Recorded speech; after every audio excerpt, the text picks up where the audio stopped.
Alrighty guys, this is the second video I'm going to do today, and I want to talk about, it's kind of a threefold thing, Bartonella, which is a co-infection of Lyme, Interstitial Cystitis, otherwise as I'm going to call it IC in the rest of this video because it's just a tongue twister, and UTIs, so stay tuned. Okay, so Bartonella, Interstitial Cystitis, oh, I said I would say IC, but oh well, IC and UTIs.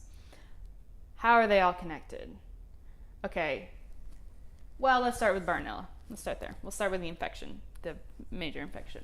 So I've talked about it a little bit before on the blog and a little bit in my videos, but essentially I got diagnosed with Lyme, and I don't remember, there were a couple co-infections that were seen as faintly active. Overall, my Lyme was not very active because of how chronic it was.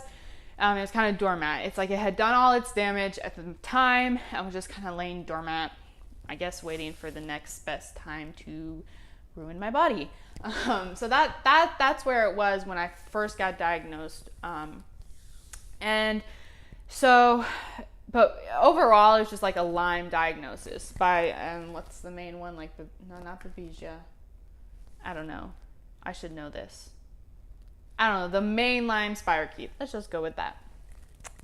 I will put it in the show notes below after this video. But anyways, so got diagnosed with that. We didn't really think too much about other co-infections. Mainly because we were just, I don't know, trying to focus on Lyme. And again, my neurologist, Lyme literate neurologist, said that the infections weren't really active. But what started our curiosity, like what made us more curious to know if I had other co-infections, was when I started seeing my functional medicine doctor in New York City. And we were just kind of going over some symptoms that I constantly had, and couldn't really get a hold of, couldn't really figure out what they were coming from, and kind of couldn't really figure out why they weren't going away. And then I started having cat scratch marks down my abdomen randomly. And these things are any skin condition from Lyme is weird. It's just weird. It's kind of creepy. It's kind of like alien, like, I don't know, it's just weird. But these scratches, like when you get scratched, it's almost like the scratch is on the outside of your skin. Like it comes obviously externally, and you get a scratch, and it's a scratch on the outside of your skin. It's kind of bleeding a little bit or whatever, and you can kind of see the skin like pushed away from the scratch. Bartonella scratches, at least for me, the cat scratches, it's like almost like it comes from within your skin, and it's just really weird, and they hurt. Like, scratches don't usually hurt, but these like burn. And so the first time I got one, I was like, this is kind of weird. And my mom was like, did you have a tag like on your shirt when you were sleeping? And I was like, no, like this is weird. Happened a second time, and that's when we were finally like, holy cow, these are signs of Bartonella. So I've talked about it a little bit before, but that's when we did the herbal and antibiotic treatment. That lasted a couple months, and again, I had like super bad die-off, a lot of cat scratch marks on my abdomen. Bartonella was just not happy that I was finally targeting it, but that was that. I didn't handle it well, but I felt like my symptoms got somewhat better after that treatment. And honestly, didn't really think of Bartonella until not even a couple years ago. Okay, sorry, someone just called me and interrupted my video. Shame on them. But as I was saying, I hadn't really thought about Bartonella until like a year or so ago. And geez, I don't know where it kind of started. Well, honestly, let's be real. I didn't realize I was dealing with Bartonella symptoms. It had been so many years since I had been I knew I was dealing with them, that when they came on again, I just thought it was related to allergies. I thought it was related to hormones. The pain in my feet, like the pain of the bottom of your feet, the headaches, the night sweats, the issues with temperature. Like I thought they were all like either treatment related, Epstein-Barr related, because at that time I was being treated for Epstein-Barr, or hormonal related. And that's just what I chalked them up to. I was like, just kept ignoring them. Like, oh, hormones, hormones. Until, and this is kind of where my stories overlap. So that's kind of my backstory with Bartonella. And let's go back like 2.5 years ago, when I was dating my now husband. We had like just met or something, I think, or I don't know. We had known each other for a little while, but sorry,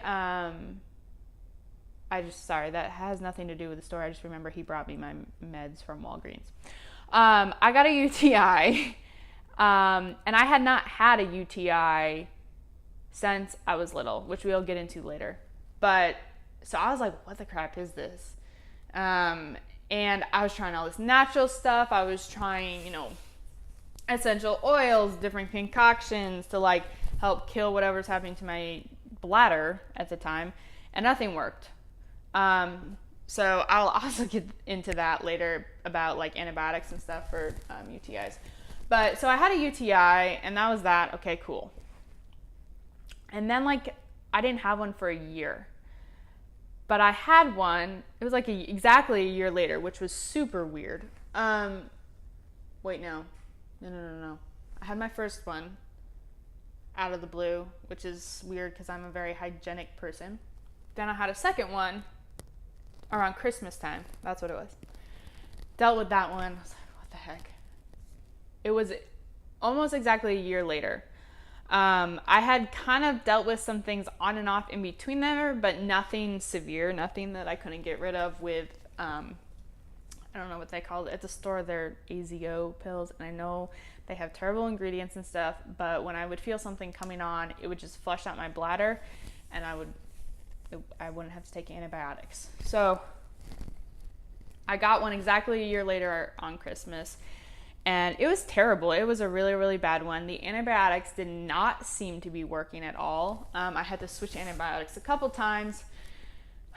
And it was just not fun. Because when I get a UTI, or any type of infection really, but when I get a UTI, it doesn't just affect my bladder. It affects my GI tract. It affects my kidneys. It affects everything. And I just feel terrible. Like I feel very, very sick. I feel nauseous. I feel like I'm gonna puke. I get loose stool. It's just really not fun. So, geez, I've had so many of them. It feels like that I honestly, never marked them in my calendar, so I don't have exact dates for you guys. But, so I had this really bad one, and I was getting antibiotics, and the antibiotics would work like 75%, but they never really fully get rid of the pain that I was experiencing with urination and just having a full, quote unquote, full bladder, but it wasn't really full. So again, stories overlapping. That's like where my experiences with UTIs really set off, and I was desperate to find an answer and to figure out what the heck was happening. Because the pain was just always there. It wasn't just when I was urinating. It wasn't just when I was, doing whatever. I did notice that like a few times, and I couldn't really put my finger on this because I didn't know about IC yet. But like, I would drink some cold brew in the morning, and I remember one weekend in particular, I was with my husband, and I drank some, and I was just like normally it's supposed to help me go to the bathroom, right? And it felt like it was kind of moving my stool, but then at the same time I got extremely bloated, and it almost felt like my bladder was bloated and, what's the right word? Swollen. And it was just the weirdest thing, and I was in so much pain, and it was just weird. But then it went away, and I was like, I don't know what that was. That was weird. I don't know if my kidneys were freaking out or what. So that was like kind of some things I experienced. But it wasn't until after this other UTI that never really fully went away that I was like really desperate to find answers. So my functional medicine here in Tennessee, he first sent me to an OBGYN to get me all checked out. And they were like, you're fine. You have nothing wrong with you. And they didn't know what to do. So I was like, all right, cool.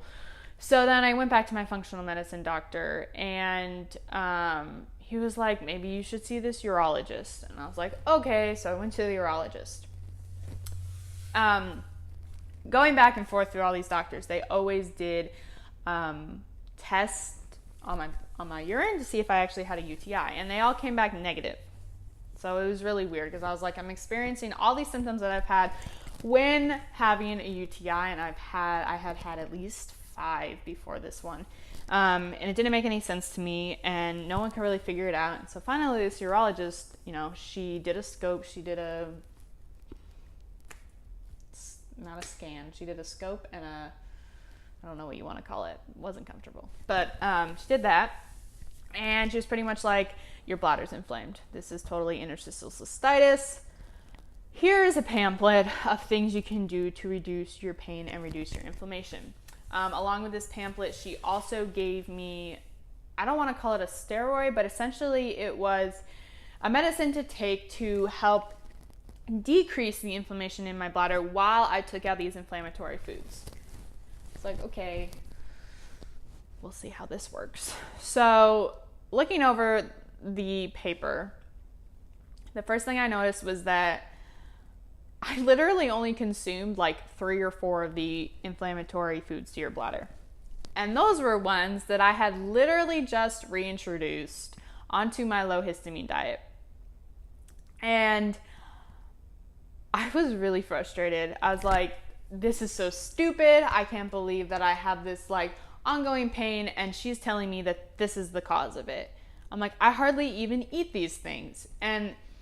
But if you know me, you know that like I will do it no matter how hard it is and how much I complain at the moment, or might feel overwhelmed at the moment. I did it, and I took everything out. But what was more frustrating was I took everything out and the pain didn't go away. It didn't change anything. I even took out the coffee and all that, which I hardly even drank. I took out the vinegar. That was a big one that I had slowly reintroduced into my low histamine diet, and citrus as well. I had also on and off taken vitamin C for my immune system, because it always felt like when I was getting a cold or something wrong with my throat, if I took vitamin C, it would get better. So I had to take all of that out, and it really, it made me really bummed, because I was like, wow, I just reintroduced some things into my healing diet, and now I can't even eat them because I have this other issue that by conventional medicine standards is incurable. Like, you can't cure IC. There's just coping methods for it. So I found this out, but I was desperate. I was still in pain, and I was like, maybe there's something else wrong with me. Like, I've never gotten like a pap smear or anything. Maybe there's something wrong with me, right? So I saw my functional medicine doctor, and so this is like 3 stories overlapping, all coming together. But we were talking about some of the other symptoms I had been experiencing, the ones that I had been ignoring, thinking that they were due to histamine or hormones or just being exhausted. And he was like, you know what? You're like, we had done blood work before I went, and my blood work was indicating that like some of my Lyme markers were a lot higher than they had ever been in the previous blood work that he did a year or 2 ago. And just some other things were elevated that we had never really seen elevated. And based off of my symptoms and my past with Bartonella, he was like, I really think you're dealing with an active Bartonella infection. And I was like, holy crap, you're probably right. I cannot believe I forgot about this. And he was like, and a lot of my Bartonella patients have IC. And I was like, what do you know? Like, I can't believe, like, keep saying like I was so blonde. No, I'm not actually a natural blonde, but that's a different story. I was like, just, I don't know. I was overwhelmed with my body, I guess, that I didn't even like think like, oh wow, this is Bartonella. But we started on a few things. We started on some natural things first. Didn't really do anything. I think one of them was like grapefruit seed extract and something else. I was like, no, that's not strong enough. So that is when we started on my Desbio homeopathic series. If you're familiar with them, you know that there are 10 vials in a box. And so the first round for me was 1 through 10, and you take one like every 3 days. And then the second round was another box, and it was 10 through 1, take every 3 days. And then you're supposed to go up to 10 vials once a week. I started this protocol at least a year ago. Well, maybe not. Almost. It was like the beginning of the year, and we're in August, so it's been 8 months. My first 1 through 10 and 10 through 1 was so overwhelming for my body that I had to cut the dose in half, so it took double the time. Die-off was insane. Let's just put it that way. I made the Bartonella bugs really angry. I got a lot of cat scratch marks. I got a lot of extreme migraines in the back of my head. I got a lot of feeling like death, not being able to get up in the morning. And it was pretty terrible. And the brain fog. I have not had that severe brain fog since I got IVIG years ago. Like, it's kind of demoralizing, but at the same time, I knew that it was helping because my IC symptoms would decrease. Now, that when they would decrease kind of varied, and it still does vary. But so anyways, we did the 1 through 10 and the 10 through 1, and then I was like, I know it's working. I want to move forward. And he was like, no, you can't move forward yet. You need to do that again with your body handling it better, and then we'll move on. So I did that. Body handled it a lot better. Dive symptoms not as bad, just a lot of bloating and like gallbladder releases and stuff and feeling crappy, but nothing like serious. And so today was actually the first day that I took my 10 vial, and I do that once a week. So how did I know it was working? I mentioned earlier that I saw a decrease in my symptoms. So yes, a decrease in my IC symptoms. So what that means to me is that, one, there is not a stabbing pain on the left side of my bladder constantly. It was to the point where this stabbing pain, while I could kind of ignore it during the day while I was working, I would go to fall asleep at night and I couldn't fall asleep because it felt like someone was sitting there stabbing me with a knife in my bladder. That pain, nothing takes that pain away. Ibuprofen does not take that pain away. Nothing takes that pain away. And I tried a lot of different things. Does not take the pain away. So that pain is gone probably 95% of the time. Yes, we are 8 months later into the treatment, but I definitely know, just based off of IC symptoms, that it's working. There are a lot of other symptoms from the Bartonella that I can tell you are gone or are more intermittent, but the IC symptoms, that stabbing pain, one. The second one is needing to urinate all the time. So a UTI and IC can be very, very similar. However, with myself, I have found out that the difference between the two, at least for myself, is that with a UTI, peeing is like going to hell and back. Like, it is terrible and you do not want to do it, and it's just like, I'll do anything not to pee, even though you know you have to, like, to get the bacteria out. You don't want to. With IC, for myself, peeing was like heaven. It was like, great, for like 2 seconds out of the day, I am pain free while you're peeing. And the moment you stop peeing, your bladder like spazzes again and it starts hurting again, and it's just terrible. So those are what I figured out. That is like the difference between even nowadays, if I know if it's my IC or if I should be worried about a UTI coming on. So that was another big one. Not having to pee so much is a big one. And honestly, things will still flare. I'm not 100% free from my IC symptoms. They will flare. The symptoms will flare like maybe like when it's around time that I'm needing my next treatment dose and the Bartonella is starting to flare, or after I take the treatment dose and it's like a die-off and the Bartonella is being attacked and it's not happy that it's being attacked, it'll flare up. But I know that like within a day, it'll be done. Why do I know that my IC is not 100% yet? Well, one, because I'm still dealing with an active Bartonella infection. It might not be as active as it once was, but it's still definitely there, and I still definitely have symptoms on and off. Obviously not to the extent that I used to. Two, obviously, just like a GI tract, if you're like having damage to it from an infection, even if you're eating like totally anti-inflammatory and all this stuff, an active infection that's like specifically targeting your bladder, that inflammation is going to take some time to reduce.